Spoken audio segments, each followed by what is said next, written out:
ये व्यक्ति आपको बहुत तकलीफ देके चला गया है। ये पुराना व्यक्ति है कोई आपका लाइफ का, और ये आपको धोखा दे करके या आपको दुखी करके या फिर आपको डम करके चला गया है। और वापस आएगा या नहीं, अब आप इस राह में बैठे बैठे शायद थक गए हैं, और शायद अब आप सोच रहे हो कि भाई तुम आओ ना आओ, लेकिन हमने ही मूव ऑन कर लेना है क्योंकि ये बहुत हो गया। रिश्ता निभाना है, ना कि घसीटना है। और क्या क्या निकल के आ रहा है इस रीडिंग में, जरूर देखिएगा आपके लिए। हेलो एवरीवन, डिवाइन टैरो 777 में आप सभी का स्वागत करती हूँ। मैं हूँ निधि। कैसे हैं आप? आई होप आप सभी स्वस्थ होंगे, सुखी होंगे और सुरक्षित होंगे। आज की जो रीडिंग है वो कलेक्टिव जनरल रीडिंग है, टाइमलेस रीडिंग है। टॉपिक है आपके पर्सन की करंट फीलिंग्स, एंड टॉपिक ये है स्पेशल इसमें कि क्या ये व्यक्ति आपसे माफी मांगेंगे, क्या ये आपके पास वापस आएंगे, क्या ये इनको अपनी गलती का एहसास होगा। तो हम इस पर रीडिंग निकाल रहे हैं। आपको रहना है पॉजिटिव, कर देना है वीडियो को लाइक, चैनल को सब्सक्राइब, और साथ में आपको अगर अपनी पर्सनल रीडिंग चाहिए, व्हाट्सएप नंबर आपकी स्क्रीन पर है। आप रीडिंग के लिए मुझे मैसेज कर सकते हैं। रीडिंग स्टार्ट होती है 175 रुपीज ऑनवर्ड्स। मिनी रीडिंग से लेके डिटेल रीडिंग तक करना होता है। एंड यस, आप लोग मैसेज कीजिए, कॉल मत कीजिएगा, ठीक है। सो चलिए अभी स्टार्ट करते हैं अपनी इस रीडिंग को और देखते हैं कि ये जो पर्सन है, क्या ये आपकी लाइफ में वापस आएंगे, क्या ये आप माफी मांगेंगे, क्या इनको गलती का रियलाइजेशन होगा। हम इस रीडिंग को यहाँ चाहते हैं। सो एंजल्स प्लीज गाइड करिए और बताएं कि क्या होने वाला है आगे। इससे पहले का वीडियो आप देख सकते हैं, इसके पहले का वीडियो के आगे का नेक्स्ट वीडियो मैं दिखा रही हूँ। सो यहाँ पर है 2 ऑफ पेंटिकल्स, यहाँ पर है 9 ऑफ पेंटिकल्स का कार्ड, यहाँ पर है एस ऑफ वॉन्ड्स, यहाँ पर है नाइट ऑफ कप्स, दो कार्ड्स आ रहे हैं। यहाँ पर है 4 ऑफ पेंटिकल्स, यहाँ पर है 3 ऑफ पेंटिकल्स, यहाँ पर है स्ट्रेंथ, द फूल, यहाँ पर है 6 of wands and 5 of swords का कार्ड है यहाँ पर। और अगर हम राशियों की बात करेंगे तो यहाँ पर चारों एलिमेंट्स हैं, तो 12 ही राशियां हैं, सभी राशियां हैं। पेज ऑफ पेंटिकल्स का कार्ड है, 8 ऑफ कप्स का कार्ड है एंड 6 ऑफ कप्स का कार्ड। तो देखिए डेफिनेटली ये कोई व्यक्ति है जिसके बारे में आप रीडिंग देख रहे हैं, ये पुराना कोई व्यक्ति है। ओके, ये आपको इस समय पर आपका दिल तोड़ के चला गया है, ठीक है। कुछ भी बातें हो सकती है, किसी भी सिचुएशन में आप देख लीजिए। अब होप है कि क्या ये व्यक्ति आपके पास वापस आएगा। एक होप उसे भी है और एक होप आपको भी है, दोनों को ही ये होप यहाँ पर दिखाई दे रही है। ओके, चलो देख लेते हैं आगे क्या निकल के आ रहा है। तो देखो, मुझे जो कार्ड्स बोल रहे हैं वो ये बोल रहे हैं कि ये व्यक्ति जो है ये अभी ड्यूअल थॉट्स में रहेगा। इसके पास 2 सिचुएशन है और ये बार बार ये सोचेगा कि क्या मुझे वापस जाना चाहिए या नहीं जाना चाहिए, मुझे आगे बढ़ना चाहिए या नहीं बढ़ना चाहिए। तो कहीं ना कहीं ये इस सिचुएशन में डामाडोल होता हुआ नजर आ रहा है मुझे। और मुझे समझ में ये आ रहा है कि ये व्यक्ति, इसको आपकी जो स्थिति है वो ऐसी दिख रही है कि आप अपनी स्थितियों में ज्यादा खुश हैं, आप अपनी स्थितियों में ज्यादा हैप्पी हैं और आप किसी भी तरीके का कॉम्प्रोमाइज नहीं करोगे, ऐसा उन्हें फील होता है। आप इनके साथ में अपनी स्थितियों को ऐसा दिखाओगे कि शायद आप भूल करके आगे बढ़ना चाहोगे, और वो ये सोचते हैं कि आप तो जैसे हो वैसे ही रहोगे, आपके अंदर कोई चेंजेस उनको नजर नहीं आते हैं। उनको कोई फर्क नहीं पड़ता कि आप हर्ट हो या नहीं हो। उन्हें लगता है आप अपनी लाइफ को जैसे भी है एज इट इज एक्सेप्ट कर चुके हो। आपकी लाइफ की सिचुएशंस को, आपकी लाइफ की सच्चाइयों को आपने जैसे तैसे एक्सेप्ट कर रखा है। अब वो आपकी सिचुएशन को कहीं भी एक्सेप्ट नहीं करना चाहते हैं, और उनको ये लगता है कि वो आप इनके पीछे पीछे आओगे, आप इनके पीछे पीछे आओगे, ऐसा उन्हें लगता है। और वो क्या करने वाले हैं, वो अपने पत्ते खोलने वाले नहीं हैं। डेफिनेटली उनको लगता है कि वो एक बिना वजह की नेगेटिविटी ओढ़ के बैठे हैं, एक नेगेटिविटी है जिसको ओढ़ के बैठे हैं, और अपने पत्ते भी नहीं खोलेंगे। वो आपके साथ अपने प्यार को, अपने जज्बातों को, अपने इमोशंस को कहीं से कहीं तक भी एक्सप्रेस नहीं करने वाले हैं, ऐसा उन्हें लगता है। ओके, देखिए यहाँ पर ऐसा लग रहा है कि आप दोनों के रिश्ते में किसी थर्ड पार्टी सिचुएशन का ज्यादा बड़ा रोल है। मतलब ऐसा हो सकता है कि ये व्यक्ति जो है किसी थर्ड पर्सन की वजह से आपसे ये किनारा करता हुआ नजर आ रहा है। उसकी वजह से इसकी इतनी हिम्मत हो रही है कि ये आपके प्यार को, आपके फीलिंग्स को, आपने जितना एफर्ट्स इस प्यार में लगाया है उस सब को एक किनारे करता हुआ दिखाई दे रहा है। और ये पर्सन अपने ऊपर कंट्रोल किए हुए हैं इसको। आप सोचते थे कि ये व्यक्ति आपके साथ में है, अब ये हमेशा मेरे साथ रहेगा, हमेशा मुझे प्यार देगा, हमेशा मेरे साथ कनेक्ट रहेगा, आप ये हमेशा सोचते रहे हैं। लेकिन यहाँ पर ऐसा सिचुएशन दिख रही है जैसे कि अब ये जो सिचुएशन यहाँ जो दिख रही है, क्योंकि इसमें कुछ कुछ कार्ड्स आपके भी हैं और इसमें इस व्यक्ति के भी सिचुएशन है, और मुझे ऐसा दिख रहा है कि अब आप दोनों ये फूल वाली एनर्जी में यहाँ दिखाई दे रहे हैं। मुझे ऐसा लग रहा है कि ये व्यक्ति भी आप जैसे मूव ऑन जैसी सिचुएशन में हो, ठीक है, एज ए फ्रेंड रहेंगे, ऐसी कुछ सिचुएशन, ये फ्रेंड वाली सिचुएशन में है, ऐसा कुछ दिखाई दे रहा है। लेकिन शायद अब आप इस सिचुएशन में नहीं जाना चाहते, आप फ्रेंड लेवल पर बार बार नहीं जाना चाहते। इसने आपको पहले भी फ्रेंड जोन किया होगा, ऐसा दिख रहा है, और ये आपको वापस से फ्रेंड जोन करने वाले हैं। तो इस बार आपने सोच लिया है कि अब आप मूव ऑन करने वाले हैं। अगर ये व्यक्ति आपकी तरफ वापस नहीं आता है तो अब आप मूव ऑन करेंगे और वापस से इस व्यक्ति के साथ कनेक्शन नहीं बनाएंगे, क्योंकि आप काफी हर्ट हो चुके हैं।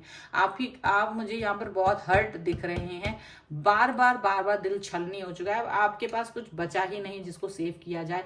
तो ऐसा भी दिख रहा है कि आप इस बार इस सिचुएशन से जल्दी बाहर निकल आएंगे, क्योंकि ये सिचुएशन अगर आपके लिए पहली बार है तो आपको वक्त लगेगा, लेकिन मोस्टली लोगों के लिए ये सिचुएशन कई बार हो चुकी है। और अब ये सिचुएशन है कि आपने कह दिया कि बस it's over now from my side also. तो आपने ये चीज कह दी है कि जो मूव ऑन करने की बारी अब मेरी है। अब तक तो मैंने कभी मूव ऑन नहीं किया था, लेकिन अब शायद मैं भी मूव ऑन कर जाऊं अगर आप नहीं आते हैं तो ये व्यक्ति अगर आपको किसी भी तरीके के पचड़ों में घुमाने की कोशिश कर रहा है, फ्रेंड जोन नेगेटिविटी रख रहे हैं, अपने पत्ते नहीं खोल रहे हैं, आपको वेट करा रहे हैं, तो इस और या थर्ड पार्टी का कुछ ऐसा है, या वो किसी व्यक्ति को लेके सोच रहे हैं कि ये व्यक्ति तो मेरे पास है, तुम ना हो तो वो तो है। अगर वो ऐसा कुछ भी करने वाले हैं तो मुझे ऐसा लग रहा है कि इस बार आप अपने आप को ज्यादा कंट्रोल में रख रहे हो, वो भी कंट्रोल में रख रहे हैं, लेकिन आपने भी इस बार कंट्रोल अपने हाथ में ले लिया है अपने दिल का। और इस बार आप भी तैयार हैं मूव ऑन करके स्वतंत्र जीवन जीने का, क्योंकि अब आप थक चुके हैं इस फालतू के रिलेशनशिप में। शायद आपको लगता है यार ये रिश्ता है कि क्या है, बोझा है। मैंने तो प्यार समझा था पर ये बोझा बन गया है, और मुझे स्वतंत्र रहना और मुझे अपनी लाइफ को जीना पसंद है, ना कि झगड़े फसाद लड़ाई भिड़ाई करते रहना। तो कहीं ना कहीं आप इस सिचुएशन से, मुझे तो आप ही ज्यादा आजाद होते हुए नजर आ रहे हो। मतलब जैसे कि आप इस व्यक्ति को कोई टाइम दे रहे हो, एक लिमिट दे रहे हो कि इस टाइम लिमिट तक अगर मेरे पास वापस आए तो ठीक, नहीं तो फिर आप जाइए अपना काम कीजिए, क्योंकि मेरे पास भी बहुत सारा काम है। और मेरे जो व्यूअर्स हैं, मेरे तो उनसे यही कहती हूँ, हमेशा अपने पर्सन को टाइम लिमिट दो। अगर आप किसी व्यक्ति के साथ में मूव ऑन वाली सिचुएशन में हो चुके हो, अगर वो व्यक्ति आपकी लाइफ में नहीं आ रहा है तो अब उसको एक लिमिट दे दीजिए कि इसके बाद भैया tata bye bye, just go to hell, I don't care. ये वाली चीज होनी चाहिए, आपका एटीट्यूड होना चाहिए, तो वो बहुत जरूरी है। चलिए कुछ और कार्ड्स हम देखते हैं। Angels, universe and divine please guide करिए और बताएं कि क्या होने वाला है। क्या ये व्यक्ति वापस आएगा, सरेंडर होगा, या मूव ऑन होने वाला है, क्या है यहाँ पर। ओके सो यहाँ पर है अवेयरनेस, यहाँ पर है इनोसेंस, यहाँ पर है द ड्रीम, यहाँ पर है इन टर्निंग इन, यहाँ पर है कंडीशनिंग का card. Oh my God, beyond illusion, integration and isolation. देखो ऐसा लग रहा है कि ये कार्ड्स में मोस्टली ये पर्सन की, ये जो पर्सन है उसकी हरकतें यहाँ पर नजर आ रही है, और उसके बाद जो आपका रिएक्शन है वो नजर आ रहा है। ये दिख रहा है कि आपने भावनात्मक रूप से अपने आप को एक कंट्रोल वे में कर दिया है। भावनात्मक रूप से आप एक कंट्रोल उसमें है कि चलो भाई जो है मैं अपने ईगो को खा सकती हूँ या खा सकता हूँ, इन केस अगर आप रिश्तों को सही करने वाले हैं तो ये चीज आपने एक बार ओपन उसमें रखी हुई है। आप हमेशा से ओपन माइंडेड पर्सन रहे हैं। आप क्या है इस व्यक्ति को भी नहीं पता है, ये व्यक्ति किस व्यक्ति के साथ था और इसने क्या खो दिया है, किस तरह की पर्सनालिटी को खोने वाला है, उसको ये भी नहीं पता है। आपने अपने आप को इस दुख से बहुत दुख झेला है इस रिलेशनशिप में, मुझे तो ऐसा दिख रहा है। इस व्यक्ति ने आपकी भावनाओं की कदर नहीं की, आपकी वजह से ये रिश्ता चलता रहा है। आपने इस रिश्ते में बहुत कुछ दिया है और बाद में आपको कुछ नहीं मिला है। आप इस सिचुएशन में कहीं ना कहीं एक ऐसा दिख रहा है जो ये बर्फ के अंदर एक आदमी है, मतलब कि बर्फ जब अगर आपके चारों तरफ अगर जम जाए तो सोचो आप कुछ नहीं कर पाएंगे, मूव नहीं कर पाएंगे। तो पहले आपको पिघलानी है वो बर्फ, यानी कि जो आपके अंदर वो जो एक जम गया है रिश्ते का एक डर, रिश्ता खोने का डर जो होता है ना, वो एक बर्फ के समान समझो। या आप उसको एक ऐसा डर है कि डर में हाथ पैर ठंडे पड़ जाते हैं ना, तो समझो इतना डर है कि वो खोना नहीं चाहते, लेकिन उससे आपको बाहर आना पड़ेगा, अदरवाइज आप रोते रहेंगे। तो ये चीज यहाँ पे दिख रही है। एंड यहाँ पर ये दिख रही है कि आपको इस व्यक्ति की याद तो आ रही है, क्योंकि अगर ये रिश्ता है तो आप इस व्यक्ति को याद तो कर रहे हैं, लेकिन आप उस चीज को याद कर रहे हैं कि आपने कितना प्यार दिया इस व्यक्ति को, कितना इस व्यक्ति को इंपॉर्टेंस दिया अपनी लाइफ में, और आप अपना दिल खोल के रख चुके थे इस व्यक्ति के लिए। और आपको लग रहा है कि क्या ये इस व्यक्ति को आपकी याद नहीं आ रही है। और ऐसा दिख रहा है कि अब आप जो हैं अपने अंदर झांक रहे हैं, और बाहर जितनी भी बुराइयां हैं अब आपको लगातार उसकी वो बातें सुनाई देना शुरू हो गई, जिसमें वो आप पर एलिगेशन लगाना, आप पे डाउट्स करना, आप पे जो भी है ये नहीं किया, वो नहीं किया, या जो भी कुछ आपके रिश्तों में खराबियां आई हैं जिसकी वजह से अब आप वो सुन के जो पहले परेशान हो जाया करते थे वो परेशान होते हुए मुझे नजर नहीं आ रहे हैं। ठीक है, क्योंकि ये अगर आप इनमें से बहुत से लोग सोच रहे होंगे कि क्या ये व्यक्ति वापस आएगा या नहीं, ये व्यक्ति तो वापस नहीं आ रहा है ऐसा दिख रहा है, लेकिन इस व्यक्ति के ना आने से अब आपको कोई फर्क भी नहीं पड़ने वाला, ये भी दिख रहा है कि अब आप इस व्यक्ति के आगे हाथ जोड़ के नहीं खड़े होगे, भाई देवता जी प्लीज मान जाओ, देवी जी प्लीज मान जाओ। अब आप कह रहे हो कि भाई तुमको आना है तो इज्जत से आओ, नहीं तो अब इस बार मैंने मूड बना लिया कि मुझे इस रिश्ते में, क्योंकि रिश्ता इक्वालिटी का होता है, रिश्ते में प्यार होता है, रिश्ते में सम्मान होता है, रिश्ते में अंडरस्टैंडिंग होती है। रिश्ता वो होता है जहां लोग एक दूसरे को समझते हैं, परेशानियां होती है तो मिलके सुलझाते हैं, ना कि एक इंसान को पकड़ के उसको उसी में उलझा के और निकल जाओ, ऐसा नहीं होता है। जहां वो होता है तो इसका मतलब है कि वो व्यक्ति आपके साथ सिर्फ टाइम पास कर रहा है। अगर वो रिश्ता प्यार वाला होगा तो इंसान आपकी गलतियों को माफ भी करेगा, आपकी बातें भी सुनेगा, आपको समझेगा भी, आपको टाइम भी देगा, आपकी परेशानियों के साथ अपनी परेशानियों को साझा करेगा, उसको सुलझाएगा, उसका कोई हल निकालेगा। और अगर ऐसा कुछ नहीं हो रहा है तो आप किसी व्यर्थ के व्यक्ति के पीछे घूम रहे हैं, ये याद रखिएगा। तो ये जो है यहाँ पर आपको ऐसा फील होने वाला है, मैं नहीं, मेरे कार्ड्स बोल रहे हैं कि भाई कंडीशनिंग का कार्ड है ये, ऐसा ही है जैसे ये शेर भेड़ बकरियों के बीच में है, तो क्या ये शेर इनके बीच में रहना चाहिए? तो आप भी ऐसे ही व्यक्ति के साथ हैं जो आपके प्यार को नहीं समझेगा, ना तो इनकी भाषा को ये समझ सकता है, ना ही इसकी वैल्यू को वो समझ रहे हैं, ना उसकी ताकत को वो समझ रहे हैं, वो उसे अपने समान समझ रहे हैं। तो जरूरत है उसको इससे बाहर निकलने की, वो जरूरत है आपको इससे बाहर निकलने की।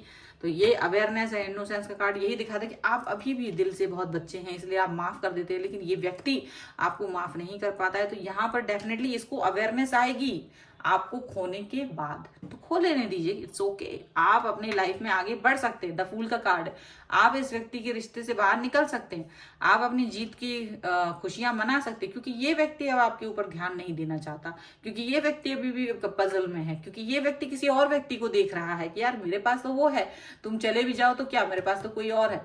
मतलब आपके लिए वो अपने पत्ते बिल्कुल आपके लिए पूरा निगेटिव होके बैठा है, नहीं नहीं नहीं, तुम्हारे लिए तो मैं कोई बात ही नहीं सुनने वाला हूँ, और तुमसे लड़ने को तैयार है कि देखो भाई तुम्हारे लिए तो मैं कोई मतलब आपको कोई मौका ही नहीं दे रखा है इस बंदे ने या बंदी ने, तो क्या ही कर रहे हो तुम इस रिश्ते में। चलो ठीक है, अब हम यहाँ पर एंजेलिक गाइडेंस देख लेते हैं। रिश्ते का बोझ बहुत बुरा होता है, हम रिश्ता निभाना चाहते हैं प्यार से, ना कि उसका बोझ उठाना चाहते हैं। जो बोझ बन जाता है तो उसे हम काफी देर तक ड्रैग नहीं कर पाते। तो यहाँ पर है सेल्फ एक्सेप्टेंस का card, the beautiful card, I like this card very much. Signs and reminders, very beautiful. And here is trust the universe, the best, and intuitions and download. अब तो क्या ही कहूं मैं कि भाई जो तुम सोचते हो वही होगा, लेकिन अब ये नहीं कि वो आके मेरे पैरों पे गिरे, मुझसे माफी मांगे, मुझसे वापस आ जाए, वो तो करेगा, लेकिन उसके पहले अपने लिए सोचो, हम ऐसे बने, हम ऐसे हों, हम पॉजिटिव हों, मुझे कोई फर्क ना पड़े इस व्यक्ति के आने जाने से, अब मुझे ऐसा बनना है, हे ईश्वर मुझे ऐसा बनाओ, ऐसा इंट्यूशन करो। सेल्फ एक्सेप्टेंस, अपने अंदर की चीजों को, अपनी खूबियों को एक्सेप्ट करो। ये नहीं कि अब ये व्यक्ति चला गया, हाय मेरा क्या होगा। अपने आप को एक्सेप्ट करना सीखो, अपनी जिंदगी में आगे बढ़ना सीखो। कोई पकड़ नहीं रहा है, आप अपने आप को ही पकड़ रहे हो। साइन एंड रिमाइंडर्स का कार्ड है and trust the universe. Yes, आपको यूनिवर्स पर ट्रस्ट करना होगा। यूनिवर्स पर ट्रस्ट करके अगर आप आगे बढ़ोगे तो डेफिनेटली आप आगे बढ़ जाओगे। ठीक है, यहाँ पर ऐसा दिख रहा है। एंड डेफिनेटली आपको वो सारे साइन एंड रिमाइंडर मिलने वाले जिससे कि आप अपनी लाइफ में पॉजिटिव होंगे। आप डरिए मत, आप पॉजिटिव थे, आज भी होंगे और कल भी आप पॉजिटिव रहेंगे। किसी व्यक्ति के आने जाने से आप नेगेटिव नहीं हो सकते हैं। आपको पॉजिटिव रहना पड़ेगा अपने खुद के लिए, क्योंकि आप अपने लिए आए हैं इस धरती पर, अपने डेवलपमेंट के लिए, अपने विकास के लिए, अपनी खुशियों के लिए। सो अपने लिए पॉजिटिव होना आपके लिए बहुत जरूरी है, सो दैट कि ये पर्सन आए या जाए, ये कंफ्यूज रहे या ना रहे, बट आप कंफ्यूज ना रहें, ये ज्यादा इंपॉर्टेंट है इस समय पर। ये कंफ्यूज है तो तुम क्यों कंफ्यूज हो रहे हो? तुम सुलझे रहो ना। अगर वो कंफ्यूज रहता रहे कंफ्यूज, तुम निकल जाओ। Who cares about his or her confusion? उसकी कंफ्यूजन से आपको कोई मतलब ही नहीं, उसकी नेगेटिविटी से आपको कोई मतलब ही नहीं। बने रहो नेगेटिव, बने रहो कंफ्यूज। हम तो ये चले, हमारी तो लाइफ हमारे हिसाब से जिएंगे, हम तुम्हारे हिसाब से थोड़ा ना रोएंगे धोएंगे। तो ये जब एटीट्यूड आपके अंदर आ जाएगा तब जाकर के आप चीजों को अच्छा करने लगोगे। ठीक है, तो ये है रीडिंग। अगर इस पे क्लेम करना चाहते हो वीडियो को लाइक कर दो, चैनल को सब्सक्राइब कर दो अगर अब तक नहीं किया है तो। साथ ही साथ में पर्सनल रीडिंग के लिए व्हाट्सएप नंबर पे मैसेज करिए और रीडिंग स्टार्ट होती है 175 रुपीज ऑनवर्ड्स। मिनी रीडिंग से लेके डिटेल रीडिंग तक करवाई जा सकती है। और इसके अलावा आप मुझे इंस्टाग्राम पे फॉलो कर सकते हैं, टेलीग्राम पर, और मेरे दूसरे चैनल पर भी आप मुझे फॉलो कर सकते हैं। सबका लिंक आपको डिस्क्रिप्शन बॉक्स में मिल जाएगा।